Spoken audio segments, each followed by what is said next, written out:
اللهم صل على محمد وآل محمد. اعوذ باللہ من الشیطان الرجیم. بسم اللہ الرحمن الرحیم. ماہ رمضان کے چوتھے دن کی دعا کے لیے ارشاد فرمایا ہے: اللہم قونی فیہ علی اقامت امرک واذقنی فیہ حلاوت ذکرک واوزعنی فیہ لاداء شکرک بکرمک واحفظنی فیہ بحفظک وسترک یا ابصر الناظرین. فرماتے ہیں: پروردگار، مجھے اس دن میں اپنے امر کے قائم کرنے میں مضبوط کر دے، اور مجھے اس دن میں اپنے ذکر کی چاشنی کا مزہ چکھا دے، اور مجھے سکھا دے کہ میں تیرا شکر کروں، اور اپنی حفاظت کے ذریعے سے، اپنے پردے داری کے ذریعے سے میری حفاظت فرما یا ابصر الناظرین، اے سب سے اچھا دیکھنے والے. چند امور پر تاکید کی گئی ہے اس دعا کے اندر، اور ان میں سے پہلا کام یہ ہے کہ پروردگار مجھے اس دن میں اپنے امر کے قائم کرنے کی طاقت دے دے. انسان کے اوپر کئی قسم کے حالات گزرتے ہیں اللہ تعالیٰ کے حکم کے مقابلے میں. ایک دفعہ کوئی انسان خداوند متعال کے حکم کو نہیں جانتا، یا جانتا ہے لیکن بے خبر رہ جاتا ہے، بے توجہ رہ جاتا ہے. ایک دفعہ جانتا ہے، توجہ بھی دے رہا ہے، کرنا بھی چاہتا ہے، لیکن طاقت نہیں ہے. معاشرے نے ایسا گھیرا ہوا ہے، لوگوں نے ایسا گھیرا ہوا ہے کہ اس کے اندر اس کام کی طاقت نہیں رہی ہے. معصوم فرما رہے ہیں کہ پروردگار تو میرے اندر اتنی طاقت دے دے کہ میں تیرے امر کو قائم کروں. اگر تو نے مجھے کوئی حکم دیا ہے میں اس حکم کو انجام دے سکوں. اب اگر آپ آج کے معاشروں کے اوپر توجہ فرمائیے تو آج کا معاشرہ ایسا معاشرہ ہے کہ اس کے اندر اگر آپ ذاتی زندگی میں اسلام پہ عمل کرنا چاہتے ہیں تو شاید ممکن ہے آپ کے لیے. آپ نماز پڑھ سکتے ہیں، آپ دعا پڑھ سکتے ہیں، آپ تلاوت قرآن کریم کی طرف جا سکتے ہیں، لیکن اگر آپ اپنے اطراف میں دیکھیں گے تو آپ دیکھیں گے کہ ہر روز اللہ تعالیٰ کی دسیوں احکام میں جو پامال ہو رہے ہیں. آپ دیکھیں گے پروردگار عالم کے احکام میں سے دسیوں چیزیں ایسی ہوں گی جن کی طرف کوئی توجہ دینے والا نہیں ہے. یہاں دعا مانگی جا رہی کہ پروردگار تو مجھے انتخاب کر لے اپنے امر کے قائم کرنے کے لیے، مجھے طاقت دے میں اس کام کو انجام دوں. اور یہ سعادت ہے پروردگار عالم کی طرف سے کہ کسی کو پروردگار عالم یہ سعادت دے دے کہ وہ اللہ تعالیٰ کے حکم کو قائم کرے. خدا متعال کا کام ہونا ہے. ہم جانتے ہیں خدا متعال غنی ہے، بے نیاز ہے. وہ بے نیاز اگر چاہتا تو اپنی نبوت کو کسی بھی طریقے سے لوگوں تک پہنچا دیتا، لیکن اس پروردگار عالم نے بعض انسانوں کا انتخاب کیا ہے اپنے پیغام کو پھیلانے کے لیے. ہم یہاں پہ دعا کرتے ہیں: پروردگار قونی فیہ علی اقامت امرک، تو مجھے اتنا مضبوط کر دے کہ میں تیرے دین کے حکم کو جاری کر دوں، نافذ کر دوں. حدود الہی پامال ہو رہی ہیں، کسی میں طاقت نہیں حدود الہی کو جاری کرے، اور یہ بہت بڑی سعادت ہے. اسی طریقے سے حلال اور حرام کے اوپر توجہ نہیں ہو رہی. خدا متعال اتنی طاقت دے دے انشاءاللہ کہ اللہ کے احکام کو ایک ایک کر کے جاری کریں، معاشرے کے اندر نافذ کر دیں. وَأَذِقْنِي فِيهِ حَلَاوَةَ ذِكْرِكَ، گویا یہ کہا جا رہا ہے کہ اگر تم چاہتے ہو تمہیں اتنی طاقت ملے کہ تم اللہ کے حکم کو قائم کرو، یہ اسلحے کے ذریعے سے ممکن نہیں ہوگا. ہاں کبھی وقت آئے گا تو اٹھانا بھی پڑے گا، لیکن یہ اگر اصل چاہتے ہو تو کیا کرو؟ اذقنی فیہ حلاوت ذکرک، اے پروردگار اپنے ذکر کی چاشنی مجھے چکھا دے. باہر کی دنیا میں جہاد کرنے والا پہلے اپنے نفس کے اندر جہاد کرے گا. باہر کی دنیا میں جہاد کرنے والا پہلے خداوند متعال کے سامنے اپنے آپ کو تسلیم کر دے گا، پہلے خدا سے رابطہ بنائے گا. گرچہ اس کا مطلب یہ نہیں ہے کہ وہ برسوں تک پہلے یہ کام کرے گا پھر دوسرے کام کی طرف نہیں، دونوں کو ساتھ لے کر چلے. ایک طرف سے خداوند متعال کے حکم کو قائم کرنے کے لیے جدوجہد کرے، کوشش کرے، اس کے بعد اپنی شبوں کو زندہ کرے اللہ کی یاد میں. وَأَذِقْنِي فِيهِ حَلَاوَةَ ذِكْرِكَ، اے پروردگار اس دن میں مجھے چکھا دے اپنے ذکر کی چاشنی. اور یہ عجیب مزہ ہے پروردگار عالم کے ذکر کا کہ ہم عرفاء کو دیکھتے ہیں جنہوں نے اہل بیت اطہار علیہ السلام سے سیکھا ہے ان کو دیکھتے ہیں کہ وہ اس بات کا انتظار کر رہے ہوتے ہیں کہ کب لوگ ہٹیں اور ہم تنہائیوں میں خدا متعال کا ذکر کریں.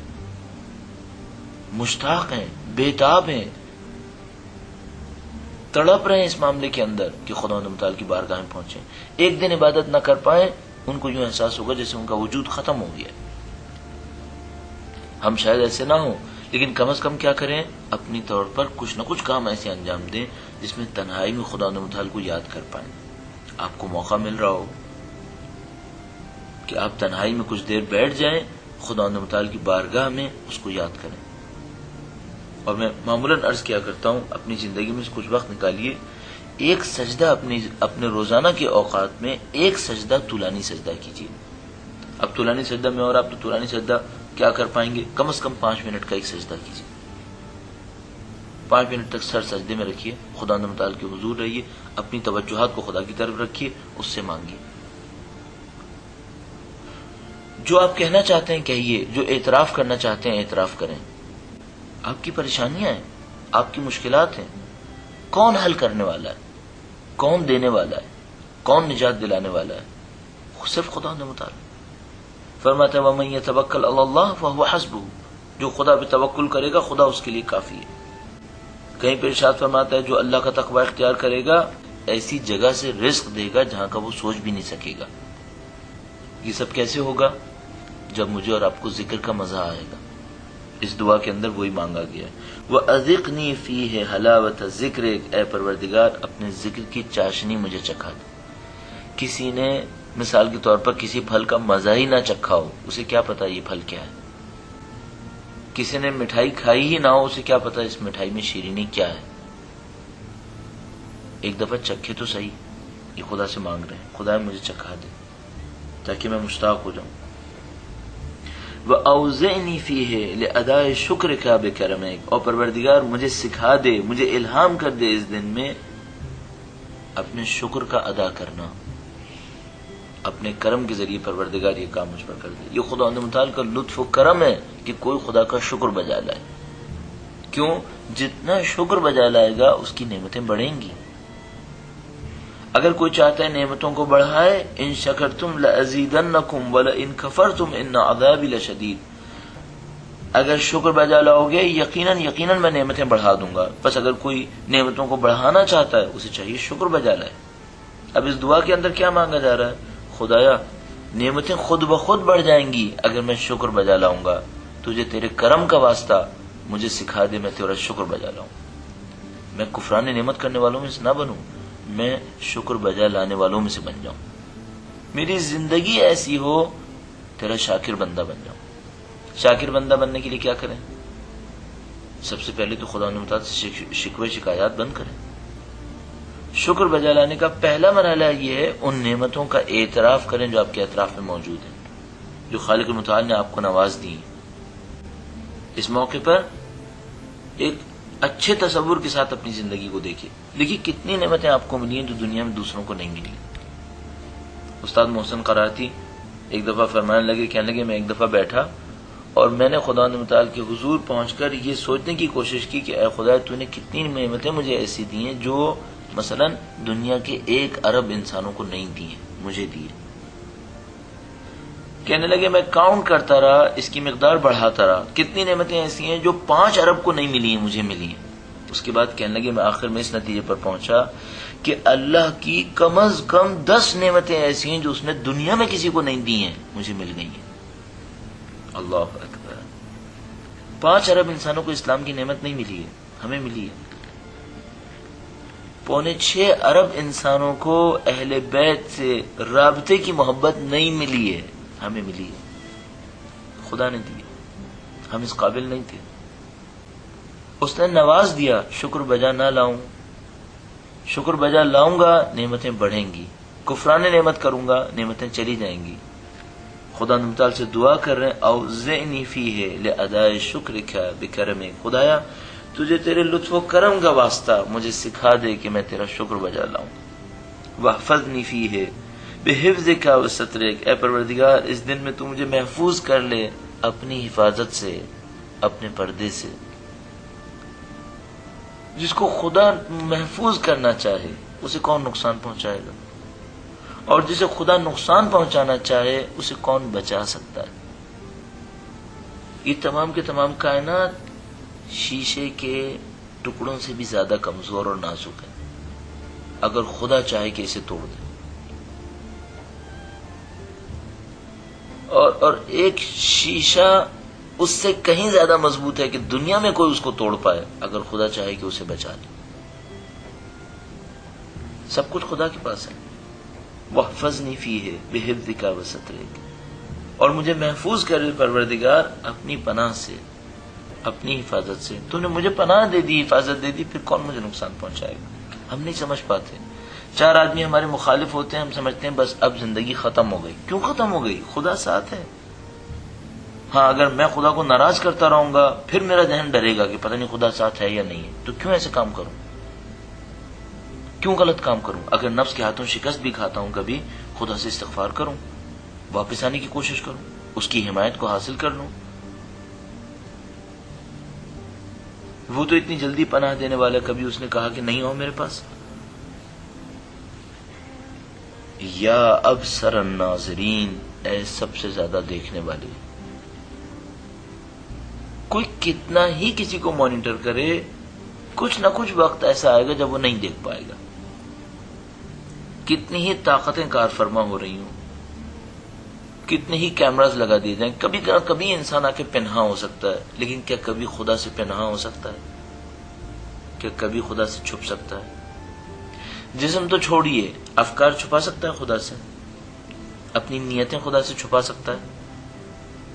میں کس نیت سے آپ کے سامنے بول رہا ہوں، کیا اسے خدا کے سامنے چھپا سکتا ہوں؟ آپ کس نیت سے سن رہے ہیں، کیا اسے خدا سے چھپایا جا سکتا ہے؟ یا ابصر الناظرین، سب سے زیادہ بصیرت رکھنے والے، دیکھنے والے. کون چھپا سکتا ہے خدا سے؟ بس جب خدا ایسا ہے تو میں خدا متعال سے کیوں نہ مانگوں، جبکہ وہ مسلسل دعوت بھی دے رہا ہے، جبکہ اس نے اپنی بارگاہ احدیت کے اندر کوئی دربان بھی نہیں بٹھائے. مانگنے والوں کے لیے کہتا ہے کہ اے میرے رسول، قرآن کریم میں گویا اس طرح ارشاد فرماتا ہے کہ اے میرے رسول، جب میرے بندے مجھے پکاریں تو ان سے کہہ دو انی قریب اجیب دعوت الداع اذا دعان، میں قریب ہوں، ہر پکارنے والے کی بات کے اوپر جواب دیتا ہوں جب بھی مجھے پکارے. بس انہیں چاہیے مجھے پکاریں، مجھ پر ایمان لائیں. یہ خدا کہہ رہا ہے. نعوذ باللہ، ایسا لگ رہا ہے کوئی دعوت دے رہا ہے جس کو خود کوئی ضرورت ہے، جبکہ ہم جانتے ہیں خدا کو کوئی ضرورت نہیں ہے، صرف عشق ہے، اپنے بندوں سے عشق ہے. کہتا ہے میری مانتے کیوں نہیں، میرے پاس آتے کیوں نہیں؟ تمہاری مشکل کا حل میرے پاس ہے، کوئی اور تمہارے لیے کچھ نہیں کر سکے گا، میں نے کرنا. تم میرے پاس آؤ، میں تمہاری مشکل کو حل کر دوں گا. کتنا محروم، کتنا بد نصیب انسان ہے جس کو اللہ تعالیٰ کی یہ تمام آوازیں آ رہی ہوں پھر بھی نہ جائے، جبکہ جانتا ہے کہ اس بارگاہ احدیت کے اندر گناہگاروں کو بھی بلایا گیا. ماہ رمضان ہے، ماہ رمضان کی دعا میں سے ایک دعا یہ ہے کہ اے خدایا، اگر آج کی رات تو نے سارے نیک اعمال انجام دینے والوں کو بخشنا ہے، پرہیزگاروں کو بخشنا ہے، میں گناہگار کہاں جاؤں گا؟ ماہ رمضان ہے، ہم گناہگار کہاں جائیں گے؟ خدا کی بارگاہ میں آئیں گے، اس سے کہیں گے خدا ہمیں بخش دے. آپ کے سامنے بہت اچھا موقع ہے، اس موقع سے فائدہ اٹھائیے. پروردگار انشاءاللہ میرے اور آپ کے اعمال کو اس ماہ رمضان کے اندر قبول فرمائے اور زیادہ سے زیادہ توفیق عنایت فرمائے. اپنی دعاؤں میں اس حقیق کو بھی یاد رکھیے گا. درود بھیجیں محمد و آل محمد. اللہم صلی علی محمد و آل محمد وعجل فرجہ. اللهم صل على محمد